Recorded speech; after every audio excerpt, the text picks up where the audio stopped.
Hello and welcome to the Build with Baer workshop. My name is Pat Baer and I'm here to build a Lego set and start a new model kit. And of course, I'm also here to hang out with all of you. I'm throwing the Barricade the Lego the site, the tier 2 blue emote in the chat. If you are currently a subscriber, you can reply with those emotes. If you are not yet a subscriber, you can say hi or use other people's emotes. Or if you feel like lurking, you can do that. And not say anything. That's cool. Harold is here. Welcome, Harold. Aristophan is here. Hello, Aristophan. Welcome, everybody. Lord Crashton is here. Hello, Lord Crashton. Harold, I'll get to that in a moment. There is some new shenanigans. Lashbrook is here. Hello, Lashbrook. Involved in Twitter, and that'll be our first topic of conversation or updated, continued coverage of terrible decisions from Elon Musk. John is here. Welcome, John. Happy to have you here. So we are finishing up the Lotus Evija Lego set right here. Got the Lotus Evija right here. You can see. We still need to do a little bit on the front and then put wheels on it. He lost 20 billion of value on Twitter. That's pretty fun. Yes. And his solution to making Twitter profitable is to take away functionality. And you're like, well, Pat, I'm not a verified Twitter user in the first place. So verifieds, legacy verifieds, losing their check mark doesn't affect me. Well, starting April 15th, something will affect you. There will be two things, one of which probably doesn't matter to you, one of which might not matter to you. But there will be two changes that are coming April 15th. Yes, Lord Crashington, I'm going to say that out loud. I'm going to read the tweet. That's the whole point of me talking about it, was so that I could say it. Those of you watching later after the fact in the VODs don't even know. So I will break the news to you, and we'll go through it and talk about it. But first, speaking of Twitter, I am going to retweet my tweet. See if we can get a few more friends to join us in here as we get into some Lego. I am being retweeted by a bunch of people and getting some likes there for my response to Gary Whitta on this particular topic. But we'll get into that now in just a moment. Go to the overhead here, and we'll get some Lego together. While I tell you the tweet in question, then we'll chat a bit about it. This tweet says, starting April 15th, only verified accounts will be eligible to be in For You recommendations. The is the only, he meant to say this, doesn't have a proofreader there, I guess. The is the only realistic way to address advanced AI bot swarms taking over. It is otherwise a hopeless losing battle. Voting in polls will require verification for same reason. Now, what the fuck are you talking about? So, a reminder, the only way to be verified by April 15th will be to pay them money monthly. It's not a verification. It's only a verification that you have money, not who you... It's not verifying who you are, because I guess there are bots, which apparently, according to him, at one point, he was handling, and bots were not going to be an issue. But apparently bots are still an issue. And those bots vote in polls, and apparently polls are important to Elon Musk, so you can't have bots vote in polls. And then also, he doesn't want bots to be recommended to you in your For You page. But it just means that the only people in For You will be verified accounts as recommendations. Which means that it's just full of people that pay Elon Musk money, making it even less worth than it was at any point in time. To which Gary Whitta had talked about it on Twitter, and I said, nothing says, quote unquote, not for me, like a whole list of just Twitter blue people. And that's a true. That's a for true. Also, you know how there's going to be a thing where, you might know this, where if you have a Twitter blue account, you can click a thing so your icon doesn't show up, which is a great indication that you are worried that people will make fun of you.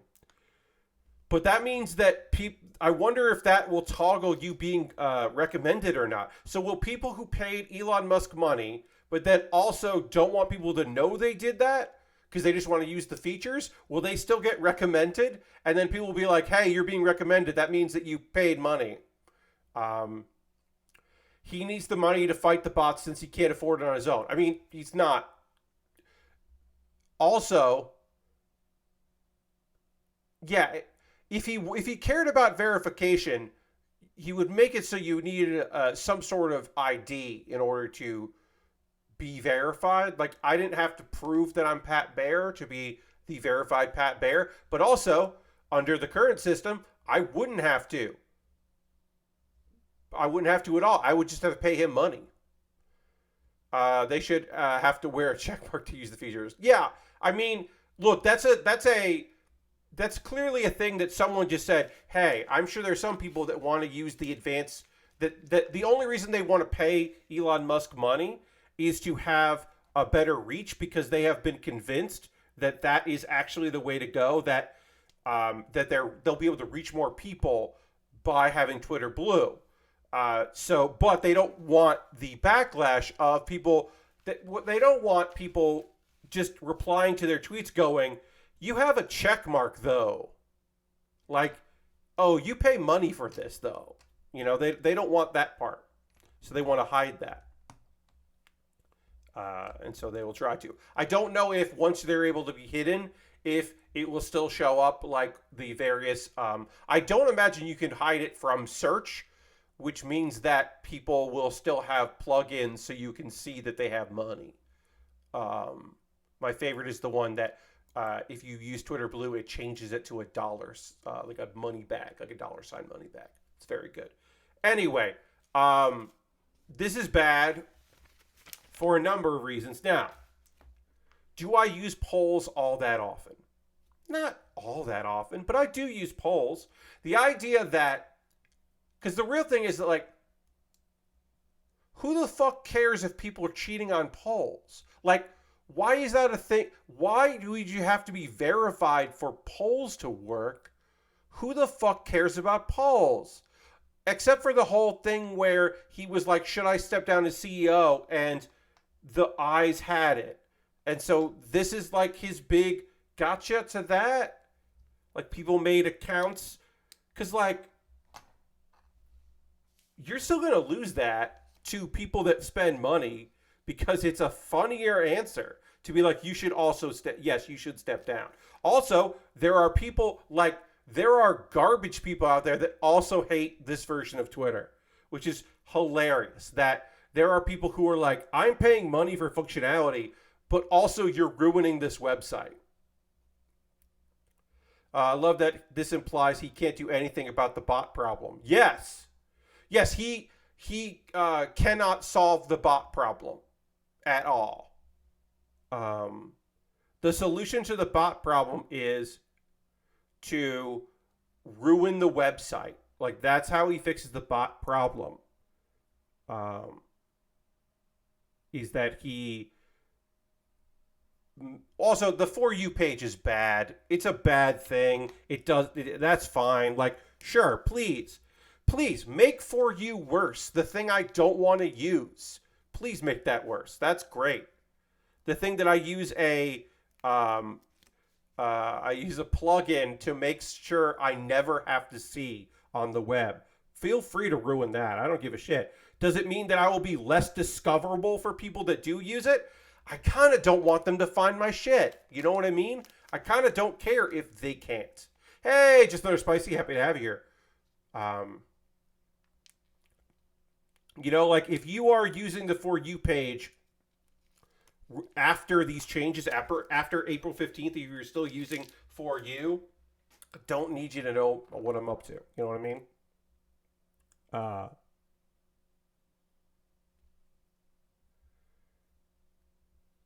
He did lose the respect of William Shatner.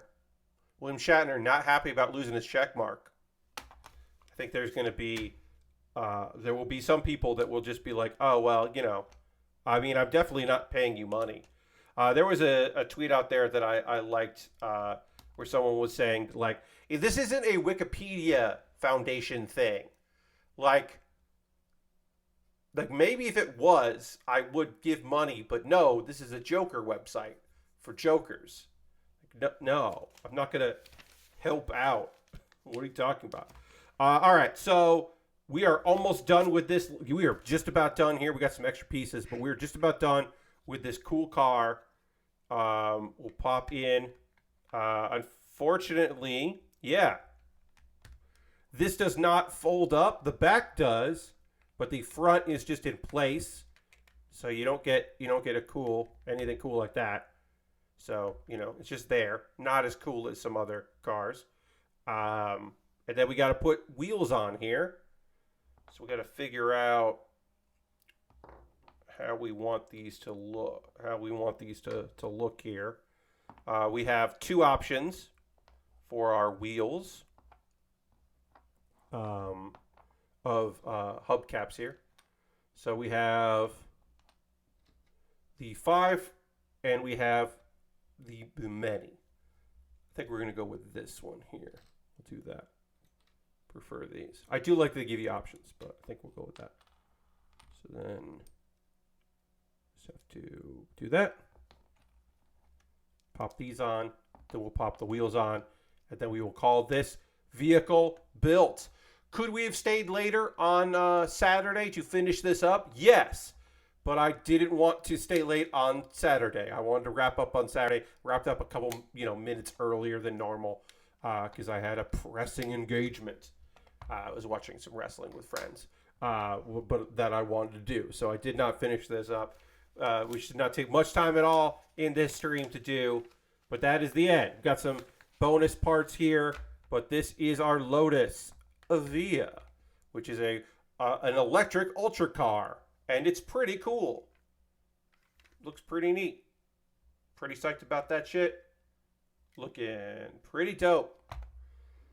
Let's see. I have other things to talk about here tonight. I must give a follow-up. If you might not remember this story. I talked about this story on a stream at some point. That some people were going to the Ghibli Museum and park, the park that opened outside the museum, and they were taking inappropriate photos with some of the statues in that park, and how there was the chancellor, or not the chancellor, but somebody high up in government in the local prefecture was like, "Hey, stop doing this." Apparently, some of them have apologized. So this is a Kotaku headline. Lewd Ghibli posters now very sorry for causing quote-unquote distress. Earlier this month, a small number of people have been appearing in lewd photos with statues in Ghibli's new theme park. That's what I said there.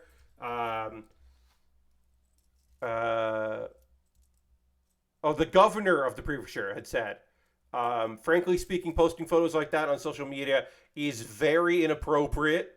3 men responsible turned themselves into the mayor's office, having been worried about the influence of their actions and asked for a meeting with the promotion department. And their statement said, taking these photos went beyond the level of a practical joke.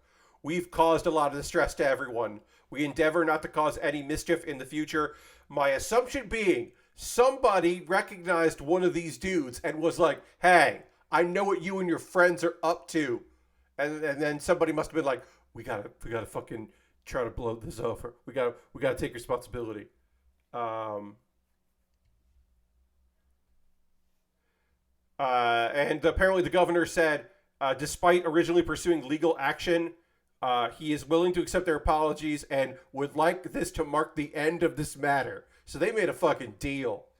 Good on these 3 guys for hopefully not going to jail for inappropriate photos at a fucking theme park. Yikes. The photos were inappropriate and uncool, but Also, I get people being like, this will be funny. Sometimes people are like, this will be very funny. And it turns out it is fucking not very funny. And people are just furious about it. All right, let's try to get a good photo here, friends, of this cool car. Probably take 2 photos. Photo 1. Just get some different angles on this badass looking car, I should say. All right. 2 photos taken. This Lego set is done. It was cool. I wish that this, didn't just pop off or whatever. I like the stickers and the detailing is really nice. I like the branded Lotus sticker here on the back of the car, or the back windshield. I think that's really cool. Lovely colors, of course. Stickers are pretty good. Overall, this is a fun little build. I recommend it if you're picking up something from the Speed Champions line for Lego. This is pretty fucking rad looking. And you get some extra parts and all that. So, A+ from your friend Pat. Recommend it. And now let's move on to our next kit. We have just wrapped that up. It is time to move on to the next thing, which is ChuChu's Demi Trainer. That's right. I choose to work on this kit. Ha ha ha. All the licensed cars look good. Indeed, Lord Question. Haven't built a licensed car that I was disappointed in, I don't think. And the two packs I think are really fun. Like the Corvette ones I think were pretty cool. Like there's some good like twofers that are fun. Anyway, now's the part of the stream where I open up. Hey, so this is a 2022 kit here. This is from Mercury. This is the Demi Trainer here. I have been told on Twitter that there's the legs on this kit are not great. To assemble it and like put them together feels bad, like that kind of thing. I am enjoying the look of this kit. I think it is pretty rad. I love the idea of a gun that rests like at the crotch. That's just a weird choice that I think is cool. And that one of the arms you could just take off, because why not? Who cares? Like, if you wanted to. But it's, attached in the front. I think that is really neat. We got a little bit of color on this kit, which is always fun. Instructions, I should say. It looks pretty rad. I look forward to putting this together. I like these, like, across instead of up and down. I think that's fun.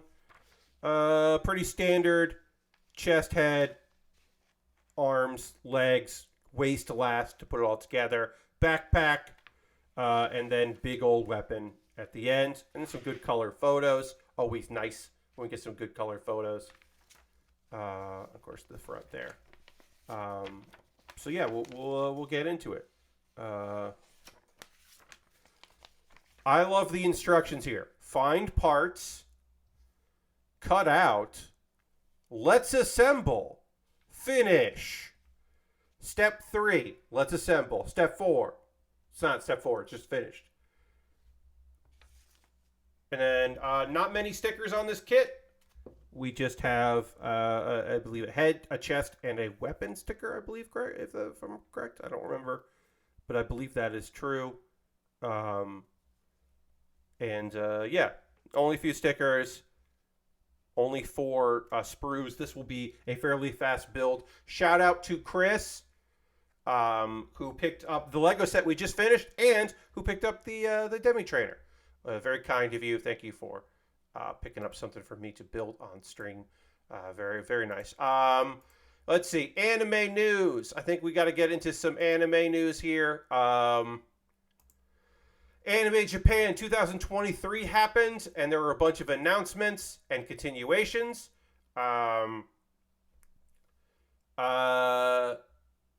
Let's see. We got the second season. Ghost of the Shell 2045 has a compilation film coming out this year. So that's on the docket. Let's see what else we got. Clear piece, nice. Pluto. It looks like maybe that's actually gonna be an anime. I still doubt it. There will be a season. Returner's Magic should be special, which I've enjoyed. The manga of that anime, of this upcoming anime. That's a pretty solid. Let me see if I can find the. Yeah, let's see. Survival of Humanity, Desire. Yeah.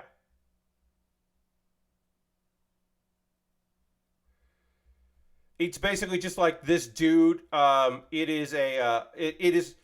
I said manga. It's a manhwa, so I do apologize. But it is a manhwa of a guy that just like goes back in time and gets a chance in a fantasy world, gets a chance to set things right. Um, the art, the art that is put here really looks like an anime and doesn't really look like the manhwa, and I'm a little worried about that. The key art they put in there, the key visual, because the art style is pretty specific, but it's a good manhwa, so I'm not opposed to that. Um, let's see other things. Uh, More horror Mia, based on the visual novel stuff. So there's more horror Mia. If that's your jam, it's not mine, but it could be yours. ReZero, Starting Life in Another World, season 3 officially announced. People were wondering when we were going to get season 3 of that. It will be a 2 core. I don't know, but yeah, ReZero. Let's see.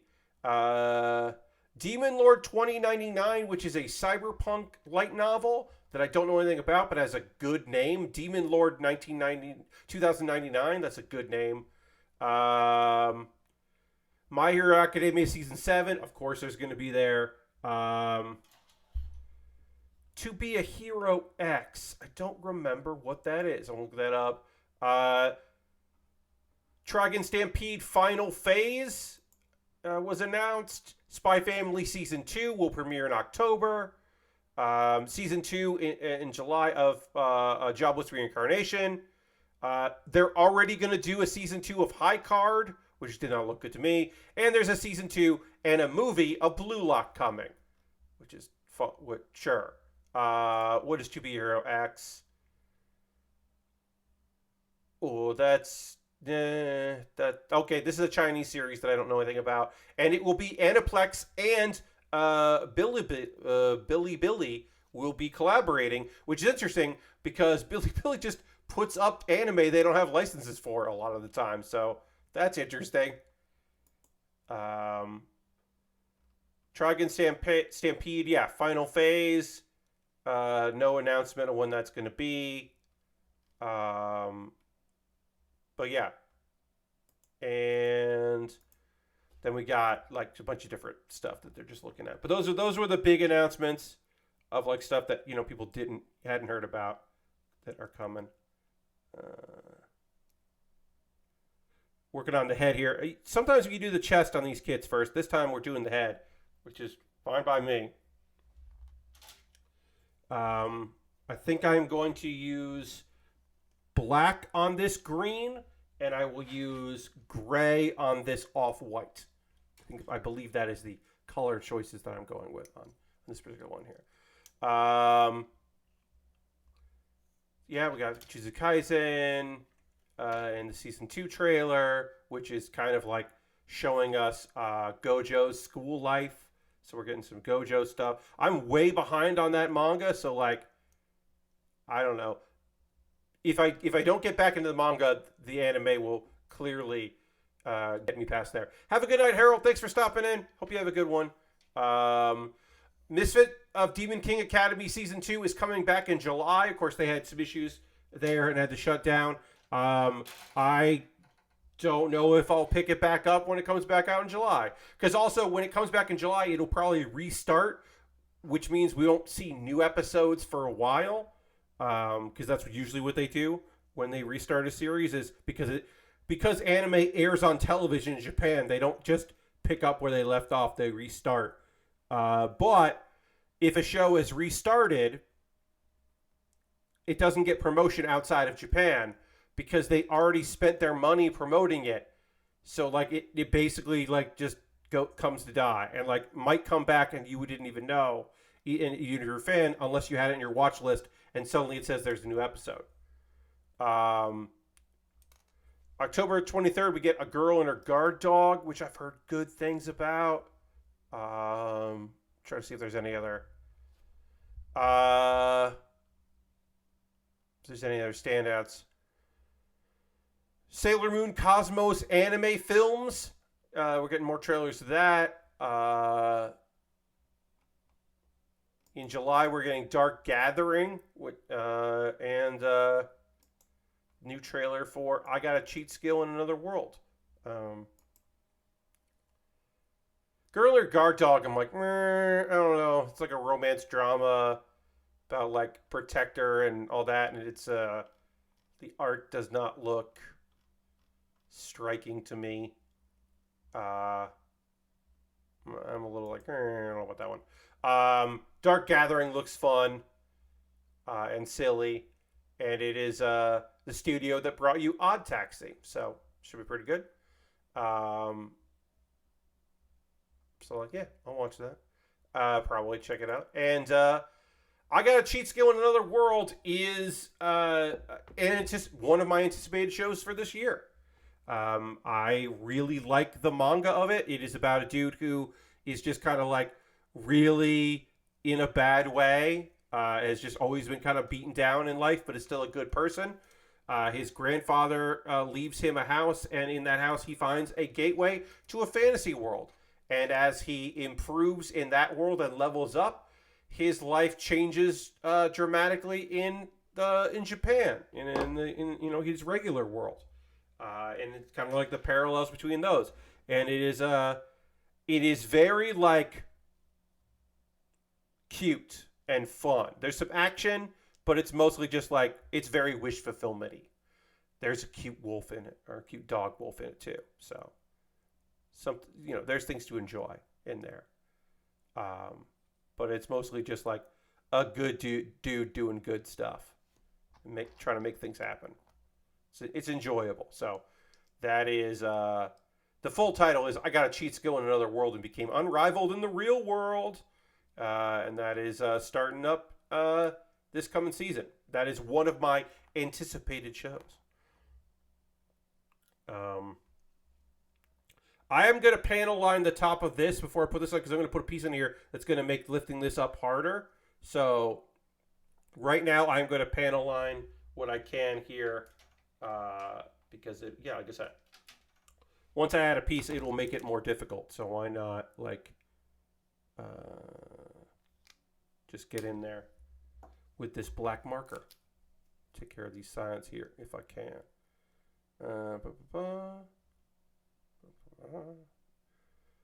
Speaking of anime, my plan is to, because I am, we're towards the end of the season, but the new season hasn't started yet. So this Thursday, I will be checking out. I'll be reviewing a show that I only watched like one episode of and kind of passed on. I'm going to continue to watch some more episodes of that so I can talk about it on stream. And then we'll also be finishing up the last episode of a show. And then this Thursday, I will also be talking about some anime, because that's a thing I can do. Or not anime, a manga as well. Because why not? So even though today's Manga Monday, expect some manga basically every day. And then Saturday, I only have one show, so I don't know what I'm going to watch there. But Saturday, I will also watch a series that I didn't end up watching this season as a way to kind of keep up. I said season, and my phone thought I said Siri, and I did not. So it came to life and spooked me a little bit. But yeah, I'm going to try to get caught up on a few old things while also talking about some manga. And hopefully that'll be a good combination. Of course, I still have a couple episodes left of a few different things, because not everything is wrapped up. But today, we'll be talking about the second to there's two more episodes left of what do you call it? Let me look at the anime list. I didn't even remember my list. What am I talking about today? Buddy Daddies. There's still two more episodes left of Buddy Daddies, so that's a lot to cover for that. And then also, it is the final. We had the final episode of Handyman, Saitou in Another World, so I will be sure to talk about that final episode, which is a weird episode. A very enjoyable series with a sort of odd ending. Sort of strange. Is this B19? Did I grab the wrong piece? Nope, this is the right one. Just why are you being awkward and weird? This piece does not seem to want to go in. Very strange. There it goes. Sorry about that. Piece. Yeah, this piece does not want to. There we go. Took a second. Lord Car says, I was watching Nextlander's WWE stream and saw how quickly MAGA stuff shows up in the image section. I mean, I never look in the image section. Tomorrow, I will be playing WWE 2K23 CPU versus CPU. I've already recorded all my matches ahead of time because I don't want the game to crash or anything weird to happen. And I want to make sure all the matches actually end because sometimes they don't. Like, I will be showing off WWE 2K23's new game mode or match type, which is War Games. And I was afraid the War Games match might not ever end. So I wanted to run it, so I didn't run it live. But yeah, I mean, even the Cause, the creator wrestlers, there are some people in there that get deleted, but there's like, hey, this person is in prison. Why are you making a wrestler of, a wrestling character of this person in prison? The CPU match. Yeah, so I haven't tweaked the CPU stuff. It all depends on how the creation you put in. I did learn one thing. We'll talk about that tomorrow. We finished the head here. The head is done. One thing I did learn is I was complaining because I downloaded an alternate costume for Asuka, but it didn't load with Asuka. I had to play the alt download character. Turns out if I went in, all I had to do was go in and try to edit that creator wrestler. And in allowing me to edit it, it came up with the option, hey, do you want to use this as an alt attire? And I was like, yes. In WWE 2K22, it just did that automatically. But in this one, I had to go through the motions. Sometimes they don't give names to wrestlers, and I went in and edited a bunch because I want them to have a name. So I did some of that on my own. Like, I will tell you one of the wrestlers that we'll be seeing tomorrow night in CPU versus CPU matches is Bane. That's right. Movie version of the character Bane. And of course, you can't have it say Bane. So instead, in my version, it says, because you can do a nickname, 2 first names and a last name. So it just says Bane. I made that choice because they just didn't have anything at all. And I still want you to hear some. I only messed up once. There's one wrestler that comes out that does not have music because somebody didn't put music in for them. And I didn't change it. I didn't want to redo the entrances. So I just left that as it is.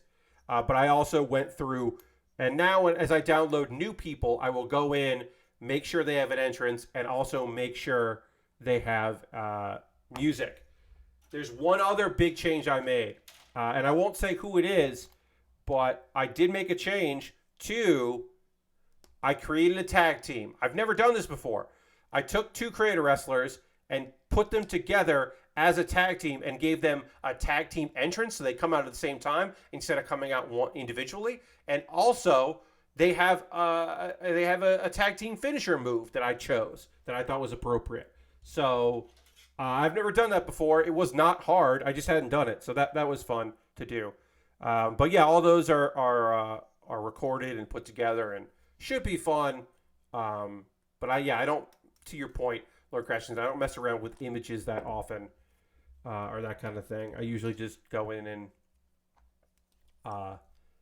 do the creator wrestlers. I have a couple that I did not pick, which is fun. I have 2 wrestlers. My current, you'll know this if you watch the previous streams, my current main champions, the NXT champs, are both WWE superstars. I got Rey Mysterio and Asuka, but I have custom clown face paint Asuka, which was not in the game originally. I had to get a creator wrestler to, somebody made that art, which looks pretty good. So that's in there. I got 8 matches, a bunch of different match types. As I said, we'll have a War Games match. Went through the various other types of matches that'll be in there. I think it was a fun. I think all the matches look fun, and you'll enjoy it. That's my hope anyway. Of course, is that you'll have a good time and enjoy it. But that's tomorrow at 9 p.m. Eastern, and then of course we'll be continuing the lore with Build with Baer Wrestling BWBW. Oh, I was like, is that it? How can that be it? They put up in order to I don't know why they did this. They have body go like this and then down to here, and then arm starts there, and that's weird. Also, I do have to put a sticker on here that I didn't put on yet. I don't quite understand where that sticker goes. I think it just goes on this bar. Okay. Our first sticker of the kit, which we'll do right now, is just a little green sticker. But yeah, that's tomorrow night's stream, so that should be fun. Okay, I can't believe I haven't talked about this yet, but I should bring it up right now. Ubisoft is not going to E3. They had made it basically a statement saying, if there is an E3, we will be there. Not too long ago. And they were like the first ones to publicly be like, we'll be there. But now they're like, actually, we're going to do an event on June 12th in Los Angeles called Ubisoft Forward. It's a live event. So they're going to be in LA, but not part of this new E3, which is tough. That's a tough one. That is bad news for E3. That they were going to be, they're going to be a major publisher there. I don't know what this E3 is going to be, other than possibly fun for people who are going, but definitely not great for like journalists.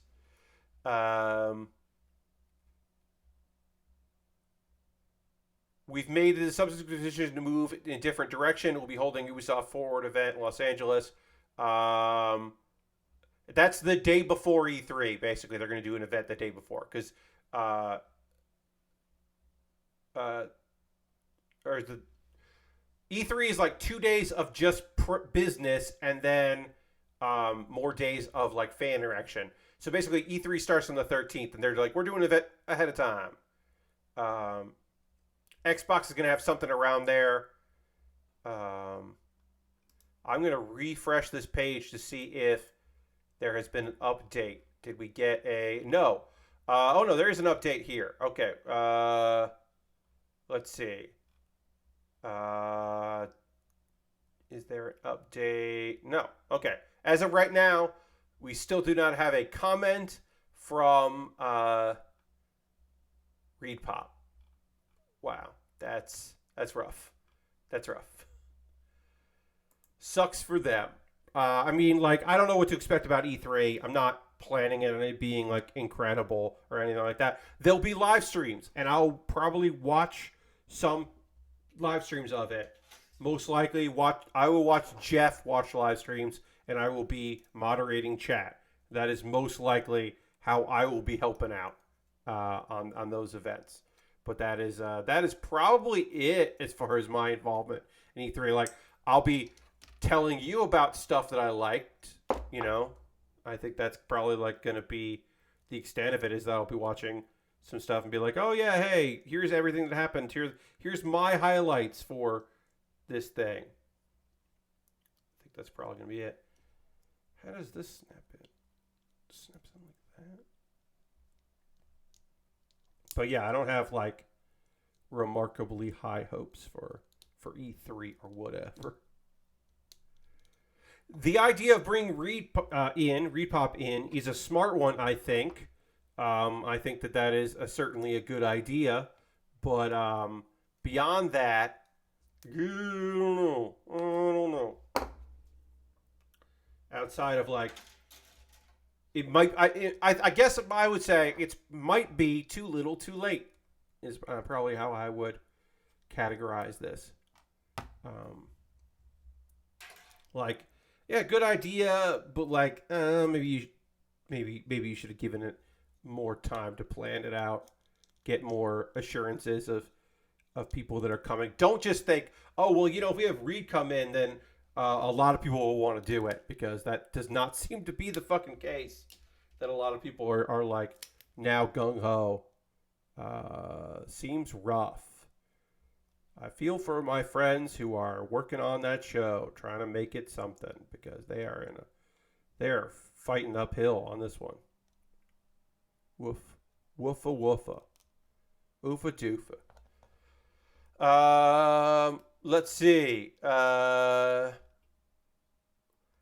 I just want to mention this. Like, apparently, I'm the weirdo, because not a lot of people seem to agree with me on this one.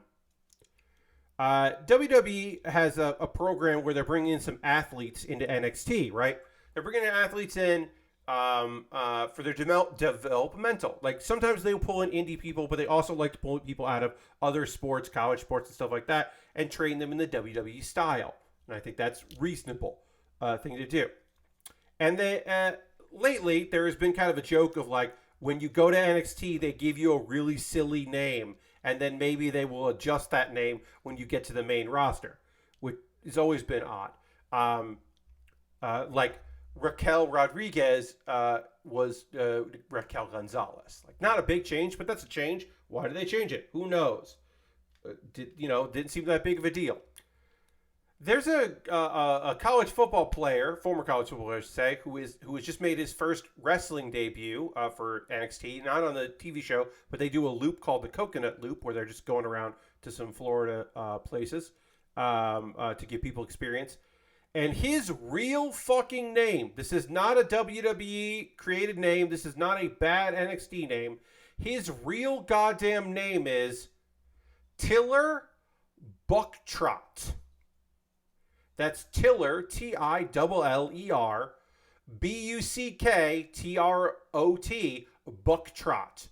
His fucking name is Tiller Bucktrot, and if he is not given a Bucktrot lariat, then what are we even doing here?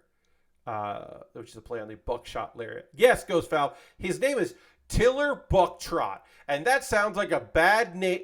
You know what? It doesn't even sound like a name for a new person who is going to get repackaged soon on NXT. It sounds like the name you give to someone who has been brought in to lose for like 3 shows as a jobber, and then go off in the distance, and you never think about Tiller Bucktrot ever again. Like, it feels like a rib where you're like, well, you can't use your real name in this. I don't know. How about Tiller Bucktrot? And you'd be like, what? Oh, okay. It's just like Jimmy Shoulders is the name, is a classic name of an enhancement talent back in the day in WWE in the new generation era. There was a guy that he couldn't use his indie name, so they used, because he'd done some work in Japan, so they didn't want to use his indie name, so he used Jimmy Shoulders.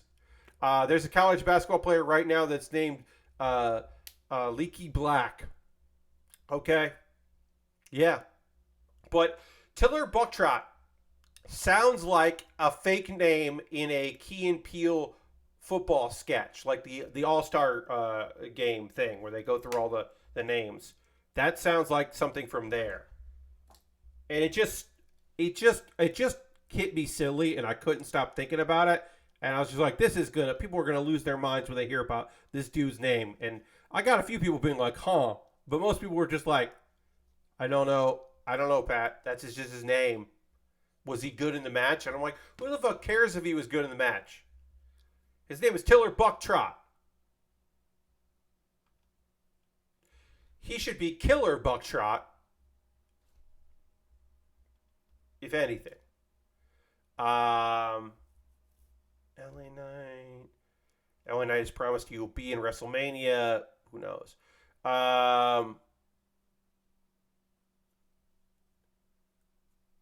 Let's see. Got an update on Randy Orton. Tiller. Hardly knew her. Bow, bow, bow. You're totally right. It does sound like a sex show. Let's see.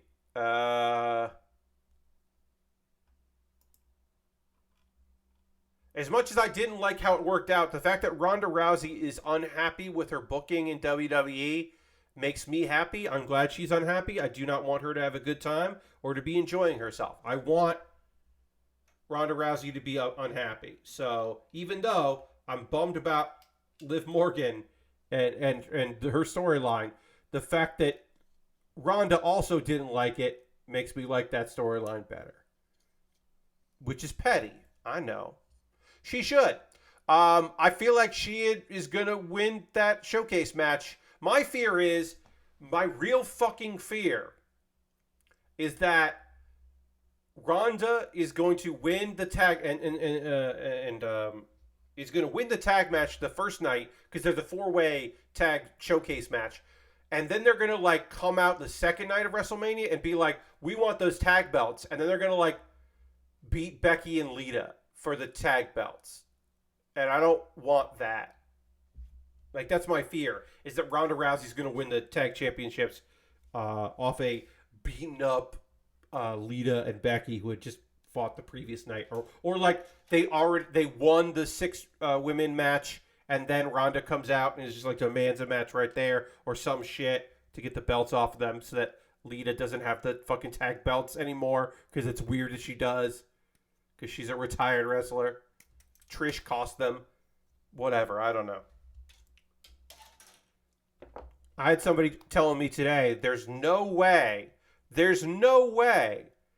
that that Bianca is losing. Does not believe that Bianca Belair is going to lose at WrestleMania.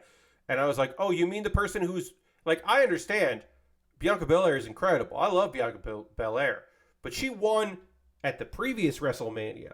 So the idea that she's had the belt for a year and Asuka put on face paint and has changed her whole vibe up, like, to me, Bianca loses to Asuka, and then maybe we get, I'm just putting it out there, maybe we fucking get heel Bianca again, because NXT heel Bianca is fucking awesome. I wouldn't mind a main roster heel Bianca. That sounds pretty good. So I think Asuka is winning. And then Bianca turns heel. Keep saying Ronda. Makes me sad. They keep saying her name. Blech. I don't know if that's going to happen, but that's my big prediction. Of course, I'll do predictions for WrestleMania as we get closer, because I'm sure that we will get... I don't know on Friday if we'll get any new matches added, but my assumption is at least something got solidified tonight, or is being solidified tonight, perhaps added. I wonder if Randy Orton shows up at WrestleMania. I don't know where he would get involved, but maybe he does. I don't know. Let's see. Any other news coming out? Some people shooting their shot for various matches. Cody Rhodes believes he will have a record-setting amount of pyro. And I don't know if that's true or not. But if it's not true, and he's just talking about it to try to make it happen, I think that is a fantastic shooting your shot moment. I love the idea of just being like, you know what? I don't know. Maybe they'll actually do it if I say they should. If I say I'm expecting it, maybe they'll actually have to do it. But I love the idea of him just being like, yeah, I'm going to have a ton of pyro. It's going to be rad. I just think that's funny. He's just like, yeah. I'm going to have a record-setting amount of pyro. This is very funny. I have never asked anybody for pyro. I never asked anybody. It became a running gag, the amount of pyro. So he's saying that in AEW, he never asked for pyro. It just became a gag that he kept getting a lot of it, which I don't think I believe, but is funny. But I don't think I believe that. I don't think in my opinion, he certainly was asking for pyro quite a bit. And then maybe it got out of hand, but I don't know. I really don't think... I think you're looking at record setting. amount. Just funny to say. Let's see. Any other news? Let's go back. Let's go check out Kotaku, see if there's anything going on news-wise. This is a pretty chill evening. My apologies. I had work to do today. I had to go out and run some errands. Then I had a bunch of work I had to get done because of some commitments this week. So I am not at 100% Pat Baer. I think it might be obvious that I've been a little chill tonight. Haven't been as game for stuff as I often can be. And my apologies for that I'm a little low energy. I am trying to wake up, as it were. But yeah, I'm a little low on the old energy reserves, and so I do apologize for that. Hopefully tomorrow, as I get into calling CPU versus CPU matches, I'll have some energy for that. But yeah, got a little behind today. Had to kind of finish some stuff up. My patrons got a Q&A video today. I recorded my next Baerly Rehearsed, and then decided to re-record it, which I rarely do. But in this case, I was like, I gotta find some energy in this one. So I re-recorded that. I think for the best. I think that'll be a better product for people. And then, just had some other miscellaneous stuff, non-streaming related or non-comedy stuff, just like, pay the bills type stuff that I had to do today, which, worked out okay. And then B10. This arm together here.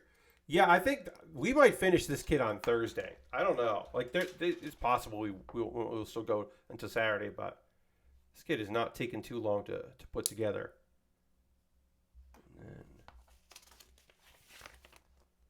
Because we are almost done with the entire arm of this thing. Okay, pluck that like that. Yeah, right. Like that. Okay. Yeah, we are almost done here. Let's get some hands together. We'll do the fist that can hold weapons because that's always a good one. Let's see. Oh wow, I did not know this. I did not see anyone talking about this today.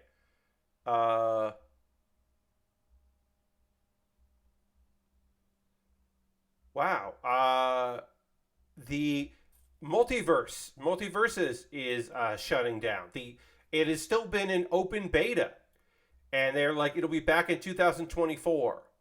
I had no idea that this was still considered the beta.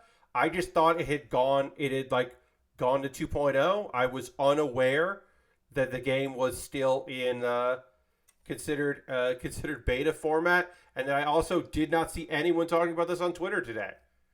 I have not played in a while.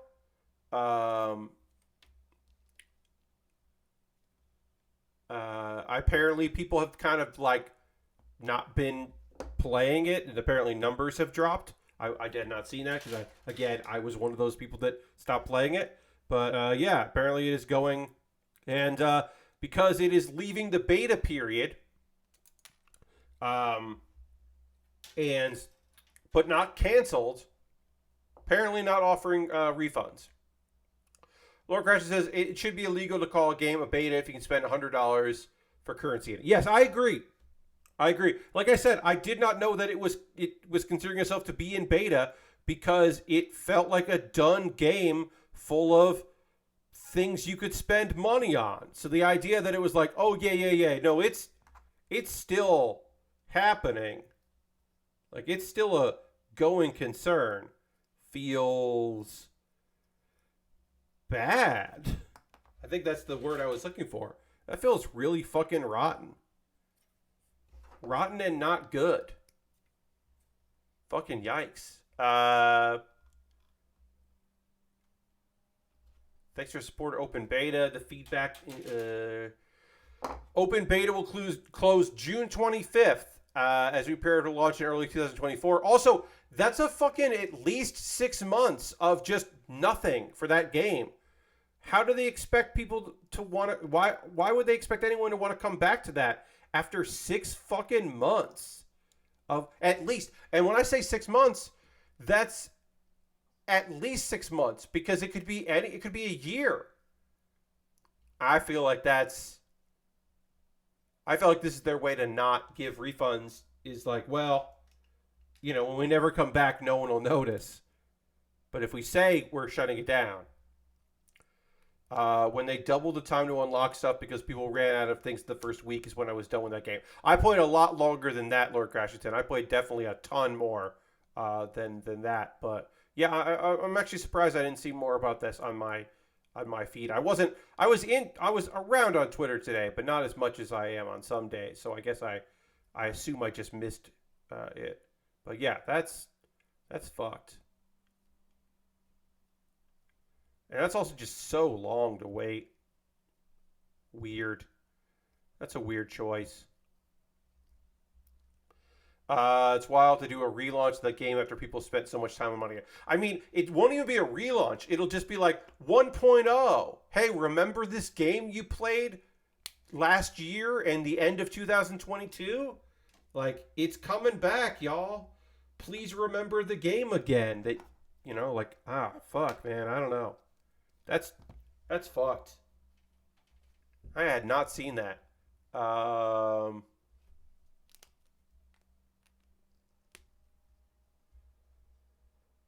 Closing Multiverse open beta is part of the process.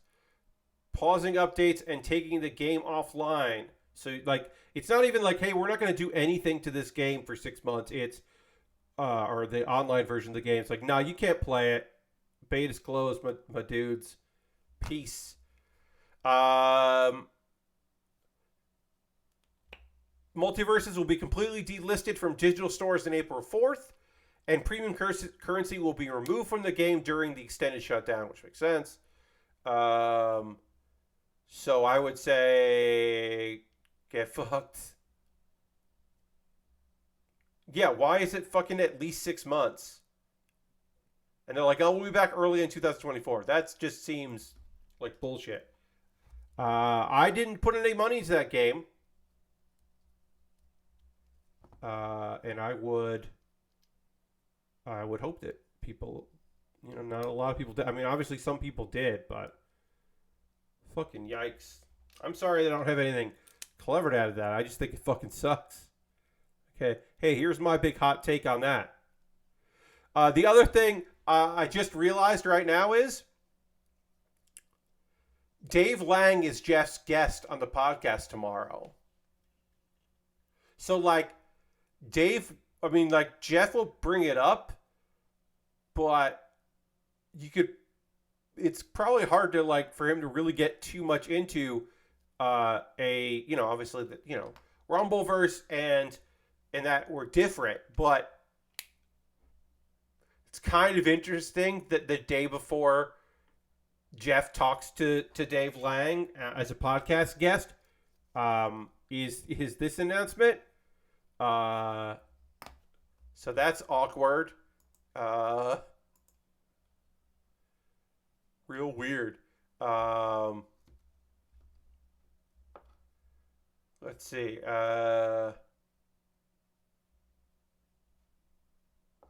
there any other things? We'll do a pause for the cause in a moment or two. We just built a whole arm, which is great. This kid's now got an arm here. Look at this. We already got the head, the chest, one arm done. We're going to move on to the other arm. I might finish this on Thursday. I'm going to probably, on Wednesday, I'll do a patron poll to see what I build next. Yeah, let's see. What's this? This horror time loop game stole PAX. And you can play it right now. Slay the Princess is a demo that apparently people are really psyched about. But it's a horror time loop game. I think I'm okay. I think that's not for me. But it does sound pretty cool. So maybe that's up your goddamn alley. Maybe that's something that you're going to go, Pat. Ooh, what? Yeah, I'm in.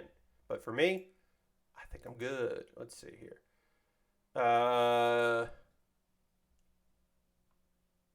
Indeed. I do want to just point out, I hate that the McElroy brothers reminded me that Yoda demand is a thing. Um, there was commercials for the home version of one of the prequels, the Star Wars prequels, and they said, "Who demand? Yoda man." And then later they said, "Yoda demand." And I hate that. I hate that I am now once again reminded that once every couple years, or in this case, once a fucking year, somebody reminds me of that terrible ad, because I just hate that ad. Just hate that ad. Let's see. I do miss when Dave Lang had a podcast. It is nice to hear Dave Lang. I was a guest on Dave Lang podcast once. He only asked me like during League of Heels, and eventually I said yes, but I never wanted to be a guest on his podcast while I was setting up for League of Heels. I was always just like, or 404ing it, or some podcast. That was anytime he ever wanted to interview me. And I was just like, just let's do it over like Skype, or let's meet in a room at a PAX. Like, what are we doing? Why do you keep doing this to me? I'm not present and on. I have other things I have to do. Shaky fist at Dave Lang. Love that man. Love Dave Lang. Great hugs from Dave Lang. A+ hugger. But like, come on, dude. Come on. I'm gonna retweet my tweet because we're having a chill fucking Monday here. So now is the part of the stream where I'm going to talk to you about ways you can support the channel, and I'm going to try to do this real quick because I am fairly confident that everyone that is currently watching right now is a subscriber. There might be a couple people out there that are not, but also some people watch the VODs of this on YouTube or here on Twitch. So hi. If you would like to right now, and you are a subscriber, you can throw the Barricade, the Lego, the Tier 2 blue emote if you are a Tier 2 subscriber. Subscribing is the easiest way to support what I do here, and I appreciate that very much. Thank you for even taking the briefest of opportunities to hang out with me here, because it's very kind of you. I appreciate it. Being a subscriber is the easiest way to support what I do through Cash Money or your Prime Gaming token if you Amazon Prime link with your Twitch. You can do that. You could gift a sub like Unjan and Aristfan and Harold, and at least one other person I believe has done that this month. Those are just the tops of the gift sub leaderboard. Oh, Silver Streak gifted 2 subs. Very kind, Silver Streak. Bits and coins always appreciated. You could join the Bits, the cheer leaderboard with Harold and Lord Crashington and Ironhide the Fourth.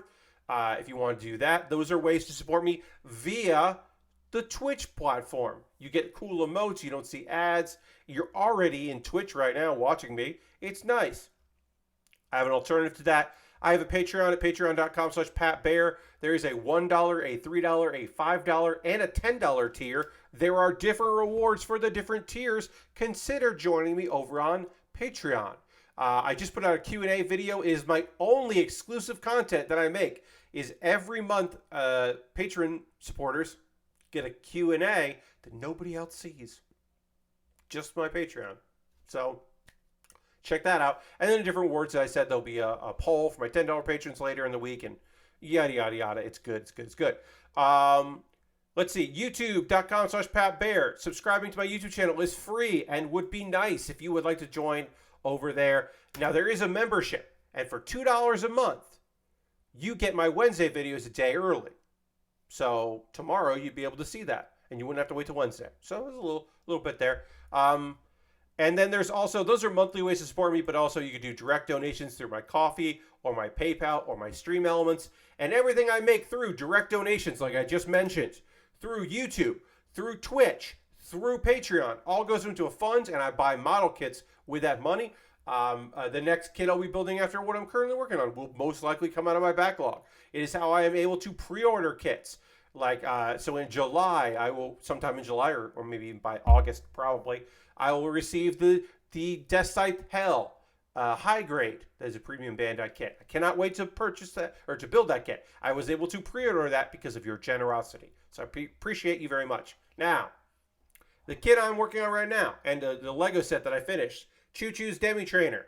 This kit was purchased off my Amazon wish list by someone named Chris. Thank you, Chris. If you went to my Amazon wish list, you could buy something that would indeed jump the line, and I would put aside my queue and instead build the thing that you want me to build. So if you go to my wish list, you can see a wide variety of kits, some Lego sets. There's a 3-in-1 that just dropped down to $12. It's normally $15. That's nice. So yeah, I got some inexpensive kits, some expensive kits. There's still a 55-piece crystal puzzle RX-782, the Granddaddy Gundam, which I'm sure is a nightmare to put together, but that's a puzzle. I could do that. But a bunch of different kits. Some free shipping, some not. Some inexpensive, some oddly, weirdly expensive. But take a look at that, see if there's something there you'd like to see me build. Again, I make a dedicated video for my YouTube channel about the thing that you purchased, and it becomes the next thing that I built on stream, because that's the least I could do is allow you to jump the queue because you bought something fucking cool for me to put together. And there's some gear at the bottom because it's always nice to have some gear. The 15-button Elgato is on sale. Right now I have the 6-button Elgato, but with the 15-button, I could slap so many more sound effects on that bad boy. So that's not me asking for anyone to buy it, but it would be neat to have it. It's on the wish list because why not? It's nice to have some big ticket items. Alternative to that is I have a Throne wish list, some other options there. Throne has I put a lot of gift cards up on Throne. Consider that if you would like. And of course, you can always go to USA Gundam Store, buy a gift card there. They send it to you in an email. Then DM me on Twitter or send me a whisper on Twitch with the gift card code that you got in your email, and I will use that gift card code to buy something. And most likely it'll be a Witch from Mercury kit like the one I'm building now, because that's what I'm most interested in working on.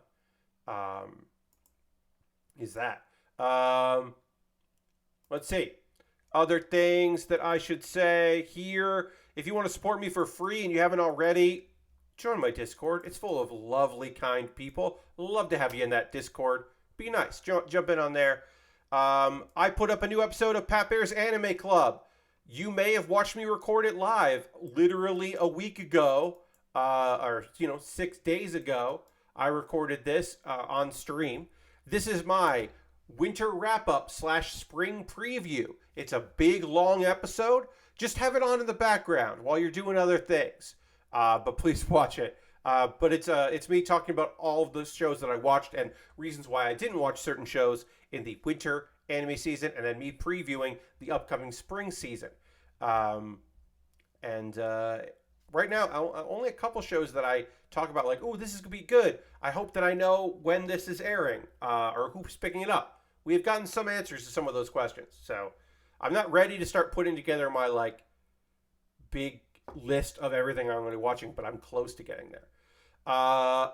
Also, Baerly Rehearsed is an ongoing video series where every week I perform a character piece that I have written, and I do my best to, be barely rehearsed. Like, I've done some, rehearsal of it. I might not be off book, but I kind of know what I'm doing.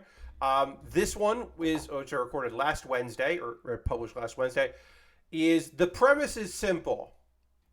What if a guy could see ghosts and talk to ghosts? But this guy kind of thought it was a hassle, didn't really love being able to talk to ghosts. That's the premise of that. I think it's pretty good. I say give it a check, a watch. Give it a watch. Give it a thumbs up if you want. Dongle the bongle, as they say. All right, I'm going to talk about some manga, and then I will talk about some anime, or one manga, and then I'll talk about some anime in the in our second hour here, and we'll keep working on this model kit. Before I do that, I am required by law to drink some water. as we dramatically transition to the overhead. So I'm going to do that right now, dramatically. Here we go.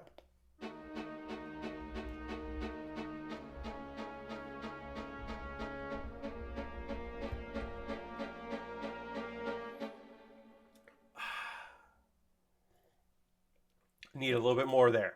I just drank a ton of water because I was thirsty. Should I stop and drink more water as I build? Yes. Do I? No. Will I attempt to do so tomorrow when I am, yes, because when I am just talking over wrestling footage, CPU versus CPU wrestling in WWE 2K23, I am much better at stopping and drinking water than I am when I am working on a model kit. I need to get better at that. Anyway, that's not what I want to talk about right now. I want to talk about some manga. I'm going to talk to you about the Banished Villainess's husband. Is this an isekai? Yes. I know that was the first question you had. Like, Pat, is the Banished Villainess's husband an isekai? And the answer is yes. But the main character is not the isekai person. The main character is the isekai person's husband. Even though at present moment, as I am talking to you about this series, he is unaware that his brand new bride is indeed, reincarnated or transported and taken over the body of. We're not really sure. He is unaware of that fact, and we see the world through his perspective. So we're getting her mumbling. Basically, we're using context clues to understand what's going on. And via context clues, I can let you know that this girl, this is an otome game. This is a dating game that she has been reincarnated into. And she is aware that she is the villainess. And it is a game that she has played. So when she gets banished, she's expecting it. She's not super surprised by it.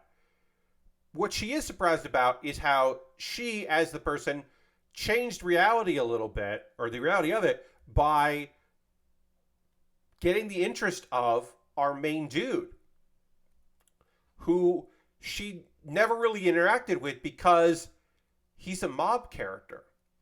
He's not a super important character in the story. She wasn't even sure of his name. He's not a memorable character. But it turns out he kicks ass. That all of these incredible, in the game, the otome game, you can woo all these suitors, give gifts to woo the heroine, the main character, neither of which we're playing here. And apparently all those gifts were supplied by this mob character, this secondary character. And he can basically invent anything, and can work with magic in ways that people were not expecting. And he was always the background guy, and he gets swept up in her banishment, and basically because he was nice to her, he's being punished by the prince who rejected her and broke off the engagement by being well, you gotta go. And he's yeah, all right. He's a little breezy about it, but he's I'll make the most of it. He doesn't really know her. He has been struck by her. This version of her, because she was, taken over by somebody. He doesn't know that. But he's always been struck by her and her kindness and her vibe. And he's always been, I guess, a little jealous of the prince, who definitely did not appreciate his fiance. So now he has opportunity to marry her. And guess what, folks? This anime is cute as shit. It's gorgeous because lovely because she's free now because the events that she was expecting happened. We don't know what was supposed to happen to the villainess in the game. Most likely she was not going to take being, left lying down. But in this instance, she totally accepts it. But they moved to another country where he has some ties and some distant family who readily accept her. They're making a small business together. It looks like they're going to eventually make a cafe, where we're at in there. And they are, living under the same roof. They are married, but as an order, by the royal family. but they're kind of like figuring out how they feel about one another, and he marvels at her ingenuity because she keeps coming. She like has his idea for a way to like refrigerate food using, and he's just like, what? Yeah, okay, sure. And she's just like completely like she mumbles, so that we pick this up as you know, as a knowledgeable reader. Like mumbles just like, was he ever like who was he ever this good? Like I never shipped him, you know, like she never like thought about him. He wasn't a popular character for fans of the video game. And it's just like, it's really cute as they like start to figure out who they are to one another, and you get a perspective on an isekai character from a guy who is like pretty fucking weirded out by how different she is from what he expected her to be like, but also because he doesn't understand his own self-worth. It's not like it doesn't stop you in your tracks, because often we talk about how like, man, this person like is just different because they were taken over by someone from another world, and nobody fucking seems to notice. In this one, like, he notices that she's weird, but he's like, well, I didn't spend a lot of time with her, so I guess she's always been like this, huh? Like, he doesn't really think too much about it, and maybe he will in the future. We don't know. But I would say, if you like fantasy mixed in with your romance, you know, like your slice of life romance things to have some fantasy in it, and you like the banished genre, in this case, she's the one being banished. He has to go along with it, but he is somebody who is very capable, and they fucked up by sending him off. Also, he is there has been some action because he is prepared that they might try to silence her or to take her out, so he is prepared to fight for his new bride, which is pretty fucking dope. But yeah, I mean, there's some action in it, but it's mostly pretty fucking chill. And pretty damn enjoyable. And so, this is me recommending to you the Banished Villainess's husband. Because I think it's pretty fucking cute. So yeah, check that shit out if you want to. If you don't want to, don't. You don't have to. But I don't know. I think it's pretty fucking fun. We're a long ways off. I mean, it might be based on a light novel. I don't know. But I think we're a long ways off for an anime adaptation of that. But I think it's very cute and fun. And I like an atypical isekai. Before I get into the anime, a quick thing about if you don't watch the videos from Mother's Basement, Jeff's video series, I recommend Mother's Basement. He does very comprehensive videos. He adds actual video footage in there, which I do not. He works way harder on his videos than I do. But if you like Pat Bear's Anime Club, I think you really appreciate his videos. He just put out a thing trying to figure out if time travel anime are technically isekai. And he said, basically the answer is maybe, sometimes. Like, you could argue that Dr. Stone is an isekai because the world is so different from the previous world that he came from. But, like, Real Life is not an isekai because he just travels back in time 10 years. It's a wish fulfillment series, but it's not necessarily an isekai.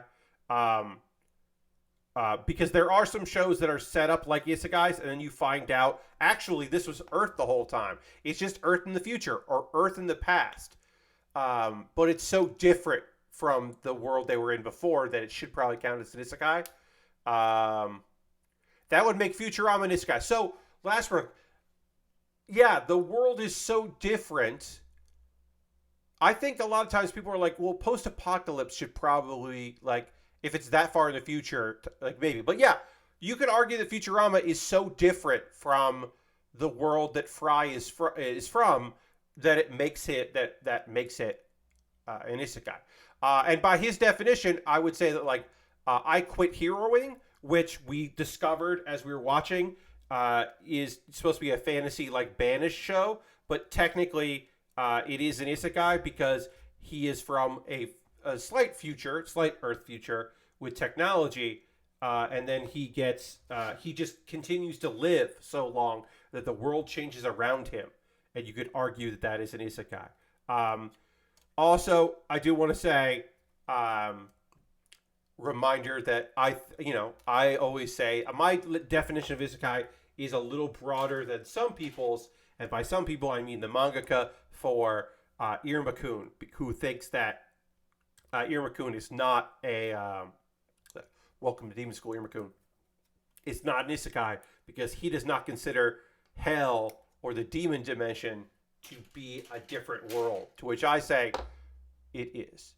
Encino Man, yes, you could argue that Encino Man, by this definition that that Jeff is proposing, you could argue that Encino Man is an isekai because the world is so dramatically different from the world he was in that he is very much in a different world, even if it is Earth.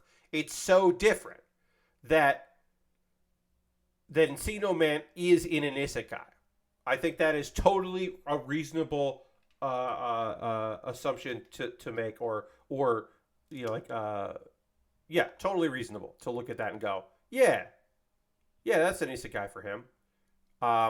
But maybe Blast from the Past is not an isekai because the time difference isn't enough. I don't know. But like I said, like Real Life doesn't feel like it's just Real Life is just like there's not a lot of internet. Internet's harder to get on, and cell phones aren't good. But it's like the 10-year difference he has is like 2000. I think it's like 2018 to 2008 is like that time leap, and it's like that's not an isekai. But he made the argument that because you're jumping back and forth through time and changing the past and the present, that perhaps Tokyo Revengers is an isekai, and I disagree about that. I don't think that is. I think that was him stretching. I don't actually think that's an isekai, but like I understand why he might say that it feels more like one. I honestly think it's like you know it when you see it, but that people's definitions are a little narrower than they need to be about it. Because like I think there is at least one season of oh god, what was going to say? Sword Art Online is a death game anime, but it is not an isekai until he has lost his memories of the real world, and he just lives in the VR world, like a world within the VR world. So later in the seasons, it is technically an isekai because he has been reborn in a fantasy world, but he is from our world. But then once he realizes, oh, actually, no, I'm just deep inside a simulation, then it stops being one. That's my opinion on it. Some people do think it's an isekai, but but to me, no. To me, VR doesn't count. Even if you were trapped in that VR game, that does not count. That's just my opinion on it. Some people have different opinions. Speaking of opinions, let's talk about anime that I actually watched. Because I have I think we have 2 more episodes of Buddy Daddies. This one fucking is rough. And then the last episode of Handyman, Saitou in Another World. Holy shit, this episode of Buddy Daddies. You know, this show, like, 2 episodes ago, it was just like, here's a lovely episode about, like, this, like, school event and a daycare event where everyone's doing, like, sports and the family is coming together. And then this last episode, they were just like, she's going to move in with her... Miri's mom is dying of cancer, so let's have the daughter move in, and I have to go back to work for my dad, who's the underground boss, and sorry, Ray, I have to, Ray's got to go, so things are going to get rough around here. Well, turns out Kazuki and Ray are not handling it well. But Misaki and Miri, Misaki, her mom, they didn't move far. They're nearby because that way Miri can still be going to her same daycare, which feels like a fucking mistake. Feels like you should disappear. Like, what are you doing? I thought, like, why are you still around? That feels like a big error in judgment. Even if you don't have all the facts, still feels bad. So, turns out that Ray's dad, the mob boss, the underground boss, is like, actually, as a punishment, I lied. I'm going to kill your current partner, and I'm going to kill your fake daughter. Kazuki manages to save Miri, because Kirito helps out, because that Ogino guy, the guy that doesn't give a shit, it does whatever, the guy that's been cleaning up their messes, he tries to kill Miri, tries to kill his little girl, and does succeed in killing her mom. So, obviously, having the mom die, super emotional, super weird, super, shocking. We did find out in the previous episode that she is dying of cancer, so she was destined to die. It doesn't make it feel like less shocking, but it does pull up a little bit on that.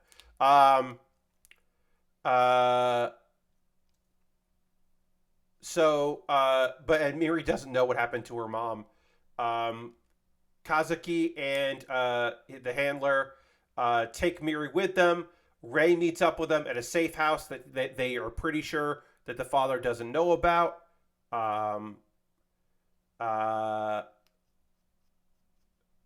Kazuki's like, okay, so this is what we do. We fake her death, and then we send her to an orphanage far away because she cannot be around us anymore. We can't do this. Ray's like, no, we're going to protect her, and we're going to take care of business because we can't keep running like this, and we are going to be her dads. We're going to do this.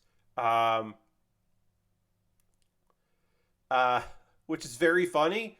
The humor in this episode comes in this scene where, in negotiating with one another, he's like, all right, Kazuki's like, okay, fine, but you have to help more, and you have to play less video games and be more present, and help with chores, which is pretty funny. So then they call their handler, and they're like, hey, guess what? We quit being assassins. And we are going to be full-time dads. But that does mean that we're going to see more action as they try to protect their daughter, and then also take out the guys that are, seriously after them. Does this mean that in order to be a dad, Ray has to kill his own dad? I think that's what this means.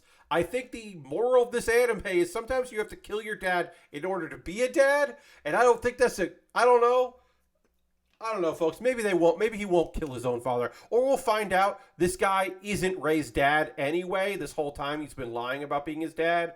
Like, we'll find that's the twist to make it okay for him to, kill him. I don't know. Because it doesn't matter who your or he is. And it's like, it doesn't matter who your blood is. It's, family is who you choose. I don't know. I don't know what's going to happen here. But this took a turn a couple episodes ago. It's still really enjoyable. I still recommend it. I still think Buddy Daddies is good. But it is definitely fucking going some places. And now the last episode of Handyman, Saitou in Another World. I'm a little fucking furious about this shit. They got me to care about something and then pulled the rug out from underneath me, friends. And I hate that. I hate that they did it to me. They got me. Wait, are we doing all these two at a time? Let me see. Hold on a second. Sorry. Okay, everything we're doing here we do twice because other than assembly, yeah, all right. So all this we can just do two at a time, it looks like. Great. So we're just going to do that. Let me see. Wait, let me double check. Sorry. I apologize. You do that, you do that, you do that. Yes. It says ×2, but it's very light in how they want you to do that. So you'll have to forgive me. Yeah. All right, yeah, and then we just do the parts that are not like that. Okay, great. So we're doing all of this 2x2 here, which is nice because it's it's symmetrical. Anyway, Handyman Saitou in another world. At the end of the last episode, Morlock, the wizard, the guy that accidentally summoned Saitou to this world, whose adopted daughter, or she grew with grandpa, the guy he raised, is in love with Saitou. The guy that has acknowledged, hey, Saitou, you are going to be my grandson-in-law. Like, you gotta do right by this girl who gave up his life energy. His life energy was restored, and he gave it up, and was presumed dead. Is not dead. He also, 2 episodes ago, fucking died. He was bitten by a poisonous like a poisonous insect and died, and then came back. And he just came back again, everybody. They fucking killed him off last episode again for the second time and brought him back again for the second time. And that just... The show is pretty laid back. It does have its action scenes, but come on. Don't fucking do that. Don't kill off a character just to undo it immediately after. And for shock value, I guess. I don't even know why you would do that. It's frustrating that even happened. So this is going to be put on here because it's going to slide up and down, I believe. So I have to try to get this to fit in properly here. Ooh, that does not want to. I think I'm gonna try to build this on the table here. Sorry, hold on. But anyway, Saitou wakes up. His injuries have been healed because they had this desperate fight with some demon lords. Morlock has been recovered again, as I said, which is bullshit. It's just bullshit that he was able to recover. He shouldn't have. I think that's just bad storytelling that he is able to recover from his injuries like it was no big deal, from death. He is starting to acknowledge his own feelings for Rielza, the warrior, and that's nice that he's starting to feel. It looks like they might get some sort of communication of their own feelings. Like, he's aware of her feelings. I don't know if she's aware that he understands her feelings and also reciprocates them, but at the very least, that there's a chance they might move forward. Shit, this is annoying.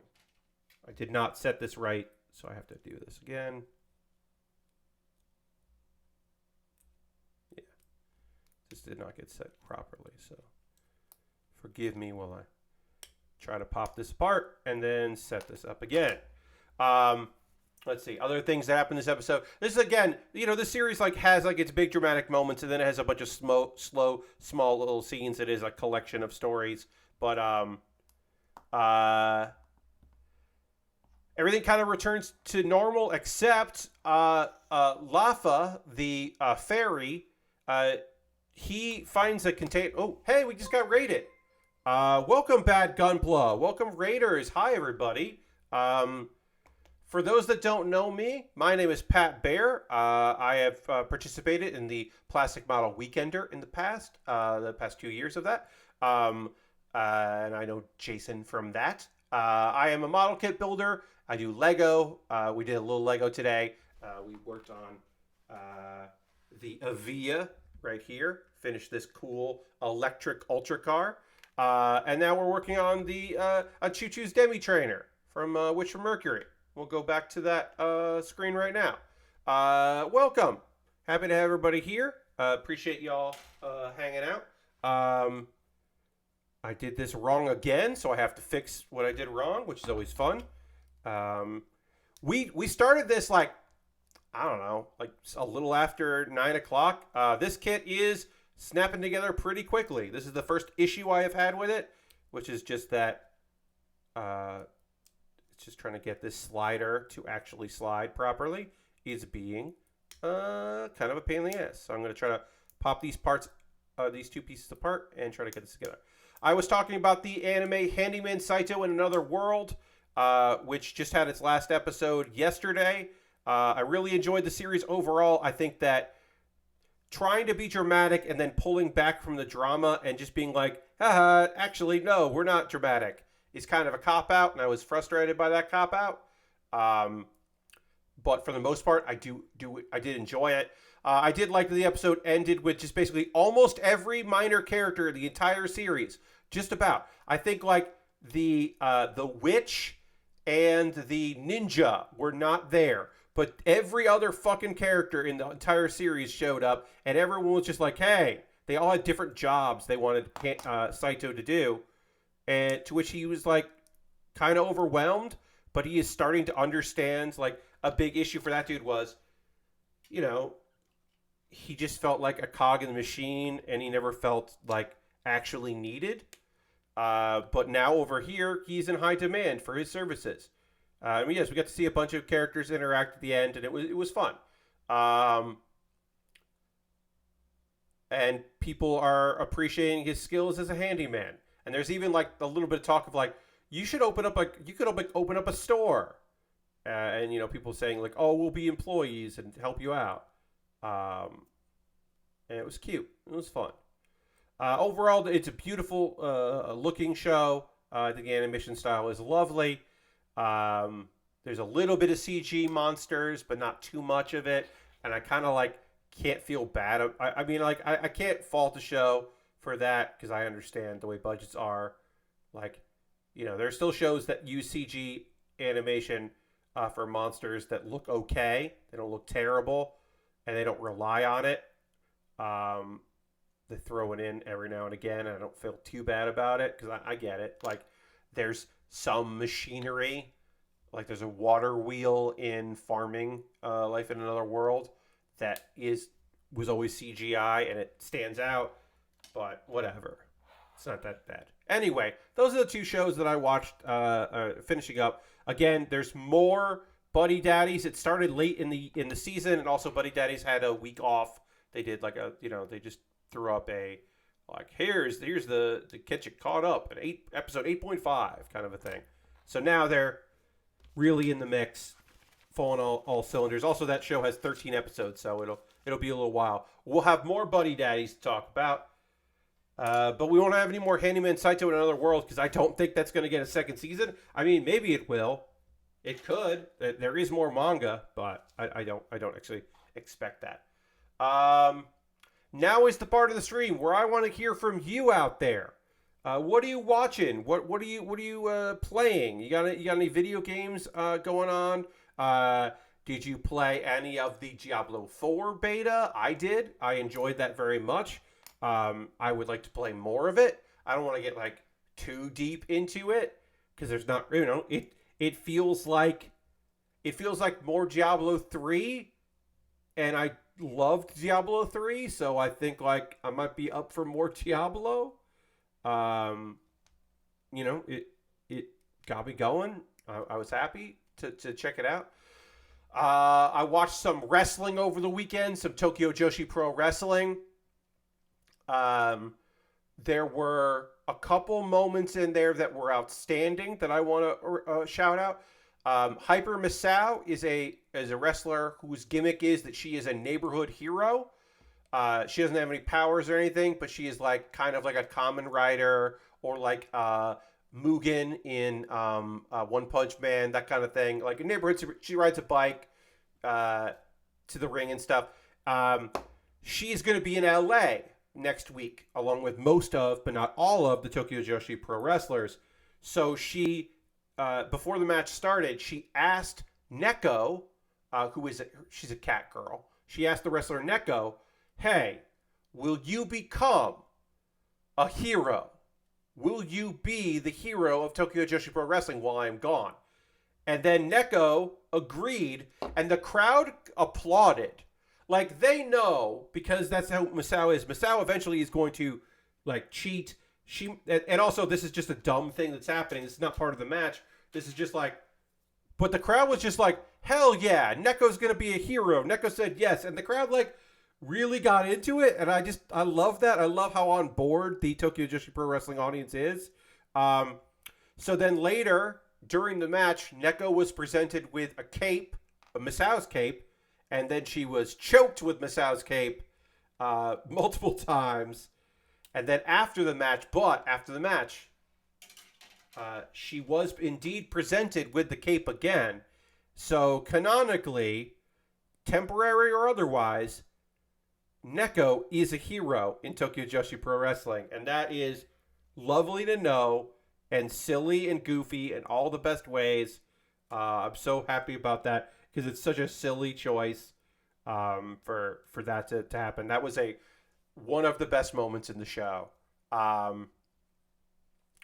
don't know what else. There was another moment that I can't remember that I thought was very good from that show. It was just like a house show. It was a small little show, but it had some good business in it.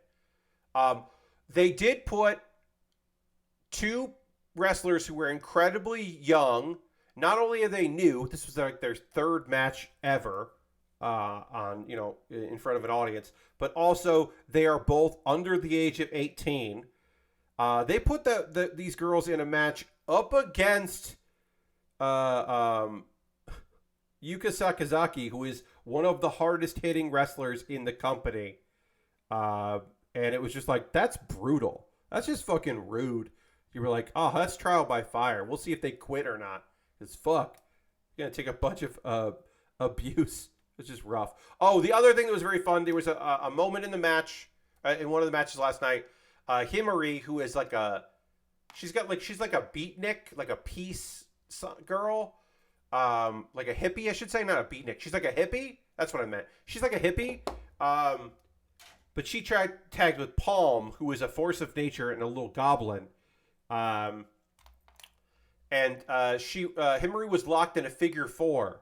And instead of going in and hitting Himari's opponent to break up the figure four, instead, Palm just walked in and turned Himari over, reversing the hold. And then she got out of the ring, and then the reverse got pulled back on. And then once again, instead of coming in and helping her tag team partner by just like stopping the submission hold, she instead came back in and reversed it one more time. And it was just like such like a good, smart, heelish move that I was just like totally on board with. It was such a fun heel move. Loved it. Palm is a delight. I wish Palm was coming to the United States. She's not going to be in LA next week. She did not make the cut of wrestlers making the ship over. That's a bummer because she is a delight. And I hope that she gets to do the trip at someday because, I mean, I would have rather had her than Suzuki, who I don't care about. Lord Crashton says, I realized... Oh, sorry. The screen shook a little bit there. I apologize. I realized Naruto Shippuden is on Hulu for both sub and dub, so I've moved over there to continue watching it. War's still going on. Is everybody dealing with the past traumas? So, yes.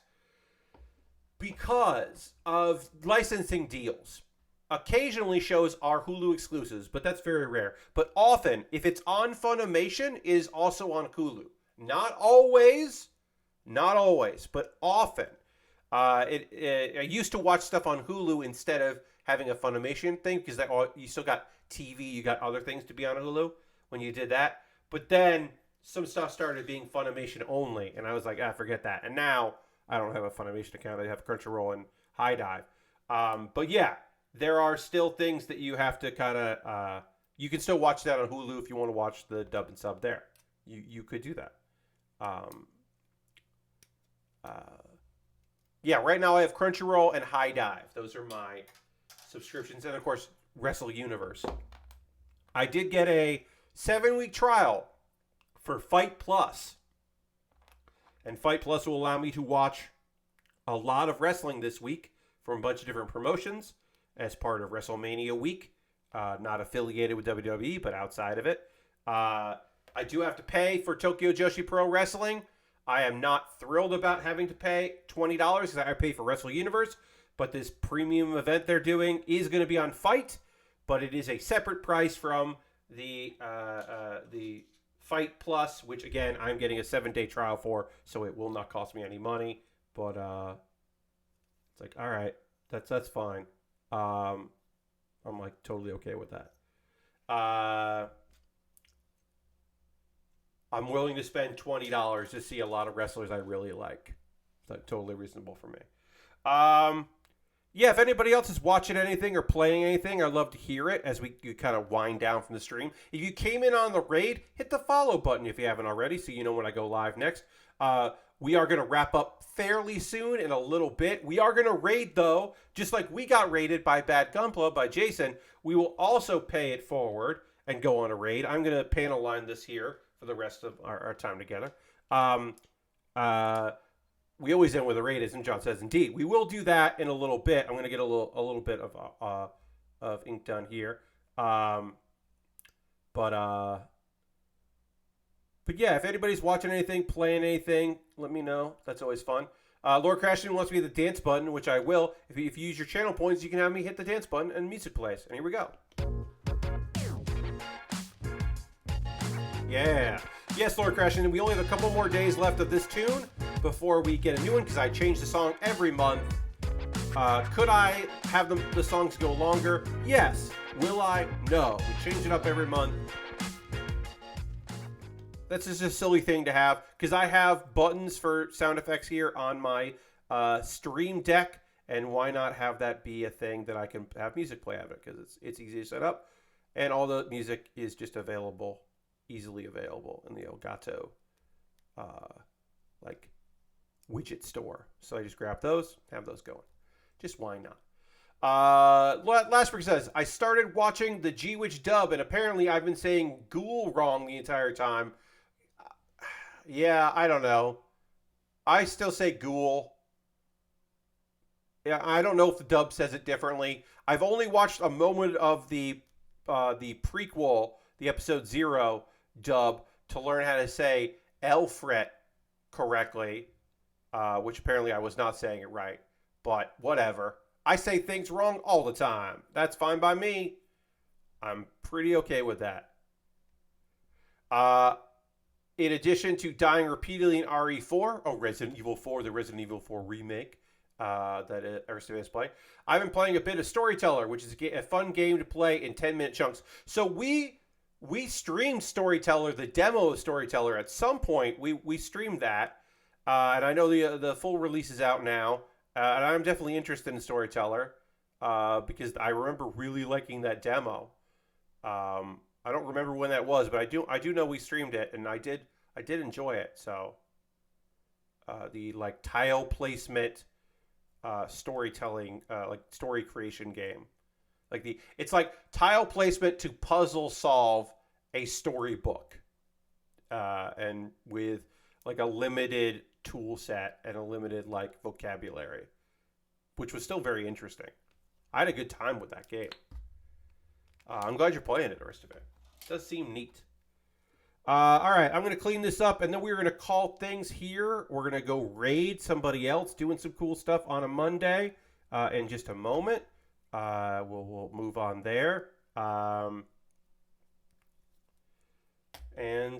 we'll do that. I'll be back tomorrow night for WWE 2K23, so please check that out. It'll be my first WWE 2K23 stream. Shout-outs to the person that purchased that game for me so that I could cover it here on stream. Incredibly kind of you for that. I don't remember if you want me to say who did or not, but somebody did. Somebody that I know, a friend of mine, purchased that game and gifted it to me so that I could use it here on Twitch. So we'll be watching 8 matches that I pre-recorded on that. They're all recorded, they're all ready to go. That'll be tomorrow night's stream, so come back for that. We are going to raid. I'm going to find somebody doing some cool shit out there that we want to go hang out with to share the love. Let me see who is doing stuff now. Yeah. Okay. Who is streaming? Mary Kish is playing the game. Have a nice death. We did not get to raid Mary because she took a week off streaming. Mary is back. She is playing a game called Have a Nice Death. We love Mary.